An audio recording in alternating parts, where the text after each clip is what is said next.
सड़कों पर दौड़ते ये कुत्ते वाकई खतरा है। सुप्रीम कोर्ट ने अब इन्हें बेसहारा नहीं बल्कि बेचारा कहा है और अब आदेश दिया है कि इनको पकड़कर डॉग शेल्टर भेजा जाए। लेकिन इस फैसले के पीछे की कहानी सिर्फ इंसानों की नहीं बल्कि इन मासूम जानवरों की भी है। आइए जानते हैं कि इस पूरे मामले में आखिर क्या सच्चाई है।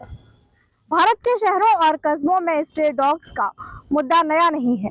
कभी ये सड़क के किनारे सोते नजर आते हैं तो कभी किसी बच्चे के साथ खेलते हुए नजर आते हैं। अचानक कई बार सड़क पर गाड़ियों के आगे आकर ये हादसे का कारण बन जाते हैं और कभी कभी ये खुद उस हादसे का शिकार भी हो जाते हैं। पिछले कुछ सालों से रिपोर्ट्स जो भी आई हैं उनमें स्ट्रे डॉग्स के हमले बहुत ज्यादा हो गए हैं। कई लोग इनसे घायल हो गए हैं, यहाँ तक कि कुछ मौतें भी हुई हैं। इसी बढ़ते विवाद के बीच मामला सुप्रीम कोर्ट तक पहुंच गया है। सुप्रीम कोर्ट ने सुनवाई के दौरान एक अहम टिप्पणी की। कुत्ते बेसहारा नहीं है बल्कि वो बेचारे हैं। मतलब ये कि इन जानवरों की भी अपनी एक जिंदगी है, इनका सड़कों पर भटकना इनके लिए भी खतरा है और जो गाड़ियां आ रही हैं जा रही हैं उनके लिए भी खतरा है और बच्चों के लिए भी अब मोहल्ले में ये खतरा बनते नजर आ रहे हैं। कोर्ट ने साफ कर दिया है और साफ निर्देश दिए हैं कि स्थानीय प्रशासन, नगर निगम अब सिर्फ शिकायत आने का इंतजार ना करे बल्कि सक्रिय होकर इन कुत्तों को पकड़े और उन्हें डॉग शेल्टर भेजे, जहां उनकी देखभाल हो और उनका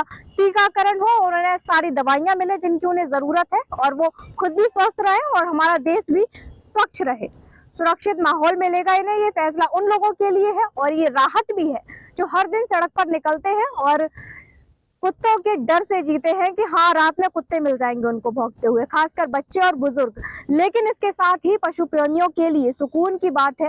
कोर्ट ने साफ कहा है कि इन कुत्तों के साथ क्रूरता नहीं होनी चाहिए, इन्हें मारा नहीं जाएगा बल्कि शेल्टर में इनकी केयर की जाएगी। नसबंदी की प्रक्रिया को भी तेज किया जाएगा। हालांकि आदेश सुनने में आसान लगता है लेकिन जमीनी हकीकत कुछ और ही है। भारत में हर शहर में पर्याप्त डॉग शेल्टर्स ही नहीं है, फंड और स्टाफ की भी कमी है। एक बार फिर पकड़े जाने के बाद कुत्तों को लंबे समय तक वो रोड पर नहीं दिखाई देंगे बल्कि वो शेल्टर्स में रखे जाएंगे, पर वो शेल्टर्स कहाँ है अभी तक हमको नहीं पता है। कई बार स्थानीय लोग खुद इसका विरोध भी करते हैं कि रोडों पर कुत्तों ने उनका निकलना मुश्किल कर रखा है, उनके इलाके में कुत्तों को नहीं हटाया जा रहा है। और कुछ लोग कहते हैं कि उनके इलाके से कुत्तों को नहीं हटाया जाना चाहिए क्योंकि वो उनके घर की देखभाल करते हैं, उनके बच्चों को उनसे लगाव है, उनकी भावनाएं उनसे जुड़ी हुई है। सोशल मीडिया पर इस तरह के फैसले को लेकर अपनी अलग अलग लोग राय दे रहे हैं।